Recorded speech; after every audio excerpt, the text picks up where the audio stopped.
హైదరాబాద్ కు నిధుల వరద. తెలంగాణకు ప్రధాన ఆర్థిక వనరు హైదరాబాద్ లో మౌలిక సదుపాయాల కల్పనకు ప్రజాప్రభుత్వం నిధుల వరద పారించింది.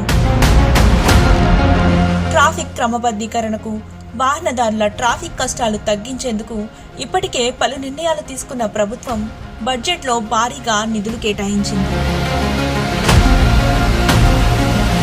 కొత్తగా 31 ఫ్లైఓవర్లు, 17 అండర్ పాస్లు నిర్మించబోతున్నట్లు ఉప ముఖ్యమంత్రి బట్టి విక్రమార్క బడ్జెట్ ప్రసంగంలో తెలిపారు. వీటికి అదనంగా హైదరాబాద్ లో 10 రహదారులను విస్తరించి ట్రాఫిక్ క్రమబద్ధీకరణ చేయబోతున్నామని స్పష్టం చేశారు.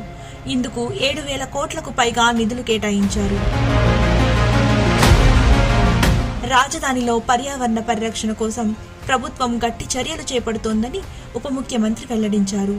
గ్రేటర్ హైదరాబాద్ లో పచ్చదనం పెంపొందించేందుకు 150 కోట్లు ప్రత్యేకంగా కేటాయించారు.